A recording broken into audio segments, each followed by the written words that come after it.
पल न्यूज के news room से मैं हूं आपके साथ नदीम अकरम। आज के दौर में एक गाने के बोल जहन में ताज़ा होते हैं। वो बोल है, पता चला है कि भारतीय जनता पार्टी नफरत का नशा करती है। जी हाँ, ऐसा मेरा कहना नहीं है। जो राजनीतिक पार्टियों का लंबे अरसे से भारतीय जनता पार्टी के साथ गठबंधन रहा, वो अब यही बात कहते हुए नजर आ रहे हैं। अगर बात की जाए अकाली दल की, तो किसान आंदोलन में जो इनके गठबंधन में साथ थी, हरसिमरत कौर केंद्रीय मंत्री थी, मुंह पर इस्तीफा देकर के यही बोला कि ये पार्टी जो है नफरत कर रही है। और इसी के साथ साथ अगर बात की जाए महाराष्ट्र की शिवसेना सरकार की, तो शिवसेना ने भी यही कहा कि ये नफरत का नशा कर रही है। अगर बात की जाए कश्मीर में महबूबा मुफ्ती की पार्टी की, तो साफ तौर पर आरोप लगाए कि भारतीय जनता पार्टी नशा कर रही है। और अब असम में भी तगड़ा झटका लगा है, जहां बोडोलैंड पीपुल्स फ्रंट ने साफ तौर पर कहा है कि सीए के नाम पर असम में नफरत फैला रही है भारतीय जनता पार्टी।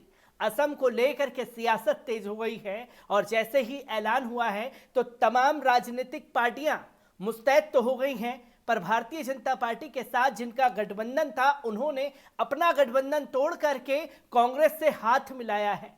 आखिरकार पूरा मामला क्या है, एक बार इस पर नजर डाल लीजिए। असम विधानसभा चुनाव की तारीखों के ऐलान के एक दिन बाद राज्य की प्रमुख क्षेत्रीय पार्टियों में से एक बोडोलैंड पीपुल्स पार्टी ने बताया कि पार्टी ने बीजेपी के साथ सभी संबंधों को खत्म कर दिया है और अब कांग्रेस की अगुवाई वाले महागठबंधन में शामिल हो गया है। बोडोलैंड पीपुल्स फ्रंट के अध्यक्ष हगरामा मोहिलरे ने ट्विटर पर कहा कि शांति, एकता और विकास को लेकर काम करने के लिए बोडोलैंड पीपुल्स पार्टी ने आगामी असम विधानसभा चुनावों में महाजात के साथ हाथ मिलाने का फैसला किया है। हम अब बीजेपी के साथ दोस्ती या गठबंधन नहीं करेंगे। बीपीएफ ने 2016 में हुए असम विधानसभा चुनावों में 12 सीटों पर जीत हासिल की थी। इससे पहले असम के वित्त मंत्री और बीजेपी की अगुवाई वाली नॉर्थ ईस्ट डेमोक्रेटिक अलायंस के संयोजक डॉक्टर हेमंत बिस्वा शर्मा ने कहा था कि बीजेपी राज्य में 2021 के विधानसभा चुनावों में बीपीएफ के साथ गठबंधन बनाए रखने के लिए इच्छुक नहीं है।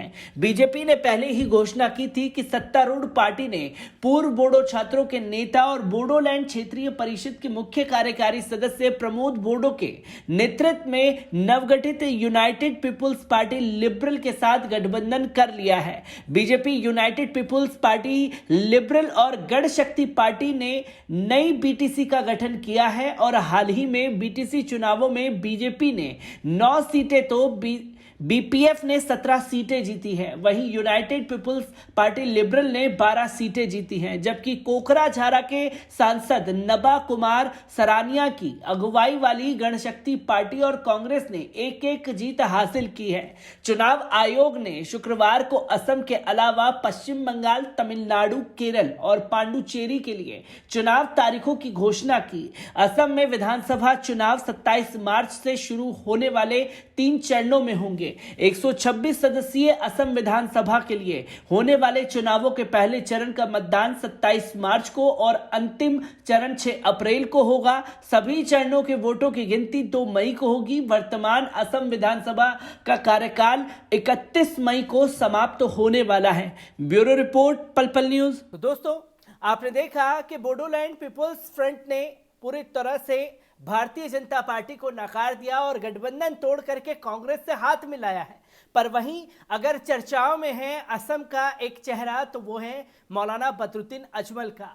मौलाना बदरुद्दीन अजमल को लेकर के जिस तरीके से तीखी टिप्पणियां भारतीय जनता पार्टी के आला कमान नेताओं द्वारा जारी है, वो भी चेहरा किसी से छुपा हुआ नहीं है। और मौलाना बदरुद्दीन अजमल किस तरीके से भारतीय जनता पार्टी को रोकने के लिए प्लानिंग बना रहे हैं, एक बार इस रिपोर्ट पर भी नजर डालिए। इलेक्शन कमीशन ऑफ इंडिया ने शुक्रवार को 5 राज्यों में चुनावों की तारीखों का ऐलान कर दिया है।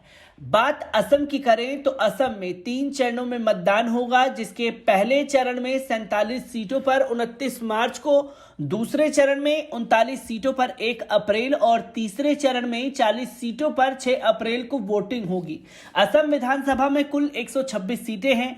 पिछले चुनावों पर नजर डालें तो साल 2016 में हुए विधानसभा चुनावों में एनडीए को जीत मिली थी। भाजपा के सर्बानंद सोनोवाल ने 15 वर्षों से असम की सत्ता पर काबिज तरुण गोगोई की कांग्रेस सरकार को हराकर भारतीय जनता पार्टी को जीत दिलाई।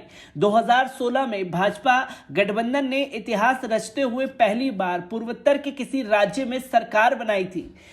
इस बार के चुनावों पर नजर डालें तो all India United democratic front और कांग्रेस दोनों साथ मिलकर चुनाव लड़ रहे हैं। एआईयूडीएफ के चीफ मौलाना बदरुद्दीन अजमल ने पिछले दिनों एक बयान जारी कर भाजपा के लिए मुसीबत खड़ी कर दी।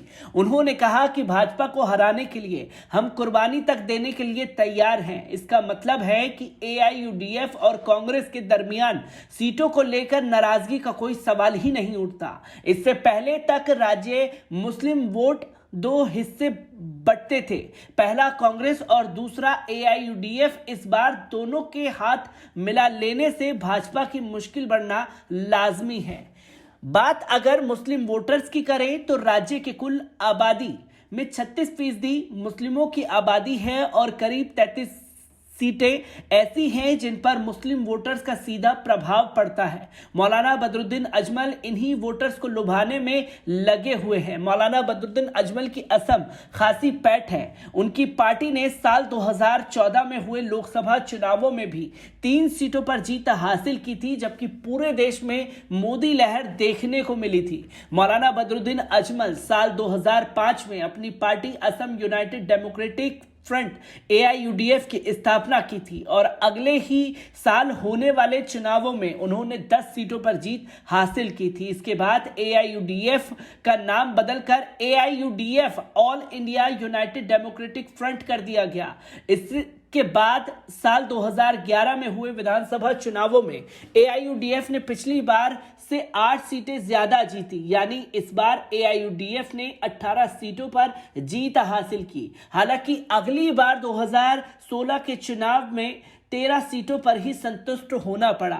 महज कुछ ही वर्षों में बदरुद्दीन अजमल ने राज्य में अपनी पैठ जमा ली है। अगर बात की जाए साल 2011 के चुनाव की तो कांग्रेस ने 78 सीटें, एयूडीएफ ने 18, भाजपा ने 5, बीपीएफ ने 12 और एजीपी ने 1 सीट और इंडिपेंडेंट कैंडिडेट ने 2 सीटें दर्ज की थी। तो वहीं अगर 2016 के चुनाव की बात की जाए तो भाजपा ने 60 सीटें जीती थी, कांग्रेस ने 26 सीटें, एआईयूडीएफ ने 13 और एजीपी ने 14 और बीपीएफ ने 12 और 1 इंडिपेंडेंट कैंडिडेट ने जीत हासिल की थी। ब्यूरो रिपोर्ट, पल पल न्यूज। तो दोस्तों, आपने देखा कि एक तरफ बोडोलैंड के चीफ ने साफ तौर पर यह कहा कि भारतीय जनता पार्टी नफरत का कारोबार कर रही है, वो सीए के नाम पर असम में नफरत फैला रही है। यही आरोप मौलाना बदरुद्दीन अजमल और कांग्रेस कह रही है कि सीए के नाम पर नफरत फैलाई जा रही है। पर अगर देखा जाए तो जनाधार होती हुई असम में नजर आ रही है भारतीय जनता पार्टी, क्योंकि सीए के नाम पर जो एक हुड़दंग मचाया भारतीय जनता पार्टी के आला कमान नेताओं ने, उसकी जब हकीकत सामने आई तो हर कोई हैरान रह गया। पहले दावा किया जाता रहा भारतीय जनता पार्टी द्वारा कि 40 लाख रोहिंग्या मुसलमान हैं, और जब एक लिस्ट जारी हुई तो सिर्फ 5.5 लाख रोहिंग्या मुसलमान निकले, और उसके बाद जो अदर लोगों की जनसंख्या थी उसे देख भारतीय जनता पार्टी की नींदें खुल गईं। और जब नींदें खुल गईं तो असम में वोटरों को रिझाने के लिए तमाम तरीके के हथकंडे अपनाने भी शुरू कर दिए हैं। और इसमें भारतीय जनता पार्टी के लिए असम की राह अब मुश्किल होती हुई नजर आ रही है, क्योंकि भारतीय जनता पार्टी को लात मारने का काम किया है उन्हीं के साथ गठबंधन में रहने वाली बोडोलैंड पीपल्स फ्रंट ने। तो वहीं कांग्रेस किस तरीके से भारतीय जनता पार्टी और मौलाना बदरुद्दीन अजमल किस तरीके से रणनीति बनाएंगे आने वाले चुनावों के लिए, यह भी दिलचस्प होगा। मैं असम से आ रही हर एक अपडेट आप लोगों के साथ यूं ही साझा करता रहूंगा। दीजिए इजाजत, शुक्रिया।